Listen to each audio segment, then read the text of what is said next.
El día de hoy vamos a hablar de qué es lo que estamos haciendo para erradicar la impunidad. Muchas veces nos ponemos a reflexionar de por qué no tenemos la capacidad nosotros los ciudadanos de denunciar algún delito del cual hemos sido objeto, pero también de por qué no tenemos la capacidad de darle seguimiento a esa denuncia que hemos interpuesto ante una autoridad judicial. Hoy nos acompaña Francisco Rivas, que es un ciudadano que ha participado durante muchos años en instrumentar iniciativas junto con otras organizaciones de la sociedad civil, no solamente en nuestro país, sino en otros países, sobre la cultura de la legalidad. Y hoy participa de manera muy activa en el Observatorio Nacional Ciudadano de Seguridad y Justicia, el cual dirige, llevando a cabo iniciativas no solamente en materia de seguridad, sino también iniciativas que buscan fortalecer el sistema de procuración e impartición de justicia. Francisco, bienvenido. Muchas gracias por acompañarnos. Gracias, auditorio. Muy buenas noches. Francisco, pues, como siempre, ¿qué es para ti ser un buen ciudadano? Un buen ciudadano es entonces aquel que se destacaría para mí como aquel que efectivamente no se queda nada más con el ir a votar, sino le da un seguimiento a su votación y el exigirse a sus representantes que cumplan con lo prometido en sus campañas, que cuando va y emite una denuncia por algún ilícito, sucesivamente se preocupa por saber cuál es el resultado de esta denuncia, si pasó algo, no pasó algo, cuál ha sido esa tasa de justicia con relación a ese evento delictivo. Un buen ciudadano es aquel que es proactivo y se preocupa de participar en sociedad y se preocupa también por el beneficio del otro, entendiendo que el beneficio de todos va a traerle indudablemente a él como persona también un beneficio. ¿Qué es para ti la impunidad? Es entre hija y hermana siamesa de la corrupción. ¿Por qué? Porque en un sistema en donde no se cumplen las normas, se generan condiciones, se generan ventanas de oportunidad para que una persona, una institución, una organización, una empresa puedan hacer prevalecer sus intereses personales por encima del bien común, sabiendo que no se va a sufrir ningún tipo de consecuencia por un acto. Entonces la impunidad para mí es la falta de consecuencias ante un cualquiera. ¿Cómo ves tú que la impunidad en México, con los altos niveles que hoy estamos observando, le afecta al ciudadano corriente como tú y como yo? Pues mira, me parece que podríamos decir que son 3 niveles de afectación. El primero es ante un evento. Vamos a pensar. Algo muy sencillo que puede ser. Vas en tu carro y te para injustamente un policía y te pide un soborno para dejarte ir, e incluso injustamente. Hay un segundo aspecto que es una afectación como más global. No nos damos cuenta que cuando hay un acto de corrupción y un acto de corrupción que no se persigue, hay una afectación para miles y miles de ciudadanos. Y luego hay un grado que todavía es más importante, aunque sea menos visible, que es el daño a la cultura. Hoy la impunidad ha penetrado, la corrupción ha penetrado en nuestra cultura porque sabemos que es muy fácil salirnos de las cosas sin que existan consecuencias reales. Yo sé que si me meto en sentido contrario en una calle, pues lo más que podría hacer será dar una mordida a un policía. ¿Cómo el sistema de procuración de justicia puede convertirse en un obstáculo para darle certidumbre a la aplicación de las políticas públicas que están derivadas de estas reformas estructurales? ¿Y cómo los actores nacionales e internacionales pueden ver también la falta de cumplimiento del Estado de Derecho como un elemento que desincentive las nuevas inversiones que requiere nuestro país? ¿Cómo lo está viendo el Observatorio Ciudadano?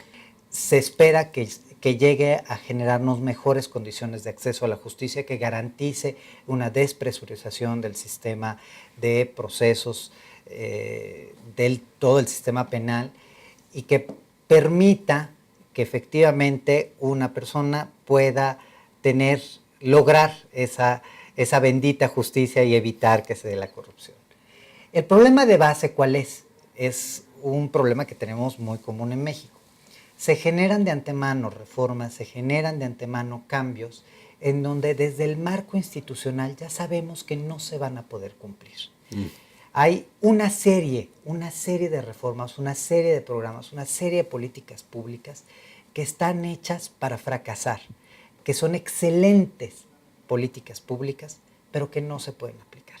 no hay forma de empatar un sistema de justicia con un sistema de denuncia. Entonces, de antemano estamos generando condiciones para que tampoco se puedan hacer las cosas más expeditas. Proponemos cambios en donde no estamos haciendo las reformas completas, o sea, hacemos las reformas a medias. Las diseñamos en el papel se ve muy bien, pero luego no le damos todos los insumos necesarios para que se concreticen. ¿Qué significa el sistema penal de juicios orales? ¿Qué características tiene y qué beneficios puede tener para los ciudadanos? A través del nuevo sistema de justicia penal, lo que se busca es que se llegue a un juicio entre personas solo cuando no hay forma de evitarlo. O sea, solo en caso de la comisión de un delito grave o solo cuando las partes ya no lograron llegar a un acuerdo entre partes, que busca ser un acuerdo reparador del daño. Entonces, cuando un delito no es un delito grave, se buscará poner de acuerdo a las dos partes para que éstas logren evitar más presión a un sistema que, como te platicaba hace rato, ya está totalmente colapsado. Necesitamos hoy, entonces, entender que este nuevo proceso no va a ser un proceso de impunidad, por lo contrario, va a ser un proceso que va a buscar que efectivamente quien sufrió un daño vaya a poder obtener una retribución de este daño. Francisco, te agradezco mucho que nos hayas acompañado el día de hoy. Yo creo que este tema de los juicios orales es un tema que tenemos que retomar en otro programa porque me parece que va a transformar de manera importante la manera en cómo se va a llevar a cabo la impartición de justicia en nuestro país. El día de hoy vamos a hablar de cómo tenemos que llevar a cabo estas reformas en materia de seguridad y justicia que le brinden confianza a los ciudadanos, pero que también den certeza no solamente a las empresas y a los empleados, sino también a todos los actores de este país para poder llevar a cabo las acciones que sean necesarias para que retomemos la senda del crecimiento y del desarrollo económico. En los últimos días hemos visto la frase "ya me cansé" y queremos reflexionar de qué significa "ya me cansé". Ya me cansé significa que queremos un sistema de seguridad diferente. Significa que realmente queremos un sistema de justicia que sea accesible para todos y, como su nombre lo indica, que sea justo. Ya me cansé significa que haya políticas públicas que realmente atiendan las necesidades de la población, pero sobre todo las necesidades de los jóvenes, que son los que hoy se están manifestando en las calles y lo que nos están reflejando es que no tienen una expectativa de futuro. Ya me cansé también significa una oportunidad de acción, una oportunidad para que nosotros los ciudadanos y las organizaciones de la sociedad civil podamos trabajar en llevar a la práctica las propuestas que se han venido construyendo durante muchos años en materia de seguridad, de justicia, de desarrollo económico, de combate a la pobreza, de generación de nuevas oportunidades. Hoy nos acompaña una organización de la sociedad civil que ha impulsado desde varios años reformas importantes y mecanismos de política pública para poder establecer un sistema eficiente no solamente en seguridad, sino también en justicia. México SOS es una organización que dirige Alejandro Martí y hoy nos acompaña su director general. Es una organización que ha impulsado una agenda llamada México 2018, en donde podemos observar que gran parte de los planteamientos que ha hecho México SOS, junto con otras organizaciones de la sociedad civil, han sido parte del Pacto por México, pero también parte del anuncio del Ejecutivo Federal en profundizar la reforma de estos sistemas. Orlando, muchas gracias por acompañarnos. Gracias, Tulio. Gracias por la invitación, a ti y a todo tu público. Con mucho gusto de estar aquí. Pues como siempre, empezamos. ¿Qué es para ti ser un buen ciudadano? Para mí, un ciudadano y un buen ciudadano en este país debe ser alguien que tiene la capacidad de ver más allá de sus propios intereses, es decir, de ver por los intereses del país. Esa sería una primer gran característica. Segundo, el que tiene la capacidad de ver en el centro de todo a las personas. Es decir, no son las leyes, no es la policía, no son los maestros, no son las estructuras. Todo eso va en función de las personas, para que las personas vivamos mejor, para que las personas nos desarrollemos plenamente, para que las personas podamos tener oportunidades. No es al revés. Entonces, la capacidad de ver en el centro a los seres humanos y que todo lo demás depende de ello, esa es la parte. Es una segunda característica de lo que me parece que es un buen ciudadano. Y una tercera característica es la capacidad de desprendimiento personal. Es decir, yo qué soy capaz de dejar y de hacer en lo que a mí me corresponda. Nos gustaría que les platicaras a nuestros televidentes qué significa el sistema de justicia penal y desde el punto de vista de México SOS, cuáles son las características y atributos que debe tener un sistema ideal. Claro, con mucho gusto. Mira, el tema del nuevo sistema de justicia penal que surge en el 2008 con una reforma constitucional, es decir, donde se da un mandato para que cambiemos prácticamente el sistema de justicia del país, pues no es gratis. O sea, se da porque precisamente lo que tenemos en este país es algo que no es justicia. Para nosotros, esta reforma, no digo la más importante, pero seguramente será una de las 2 o 3 más importantes reformas en los últimos 100 años, porque tiene que ver justamente con todo un cambio cultural, que es cómo hacemos una nueva justicia en el país. Se plantea una serie de proyectos, de programas, se crea la CT, que es la Secretaría Técnica, en fin, y por supuesto que es una reforma complicadísima de hacer, porque tiene que ver, algunas de sus características, tiene que ver con toda la cadena de justicia, es decir, policía, ministerios públicos y fiscalías, defensorías, jueces, sistema penitenciario, etc. Todo ese sistema tendría que transformarse. Todo ese sistema tendría que prácticamente tener un cambio radical en el fortalecimiento institucional. Justamente es parte de lo que carecemos, de un fortalecimiento institucional. Entonces, ha habido muchos problemas, por supuesto, para la implementación. Ha habido estados que se han lanzado, no les ha ido tan bien y han otra vez reiniciado y ya van mucho mejor. Hay otros que desgraciadamente requieren de una gran voluntad política para que esto se mueva. Y si no se mueve esa voluntad política, va a ser complicado que se lleve adelante. Sin embargo, a nosotros nos parece que es prioritario, fundamental y trascendental esto. Hay que apostarle a ese cambio en la justicia en el país. Hay una iniciativa del Ejecutivo de hacer una reforma en donde el Ejecutivo participe en las autoridades municipales cuando haya una supuesta intromisión de esas autoridades con el crimen organizado. La iniciativa está por presentarse. ¿Qué alcances, qué beneficios le ves para los ciudadanos de esta propuesta? Mira, nosotros vemos en esa propuesta, que fue uno de los puntos que dio el presidente el jueves pasado,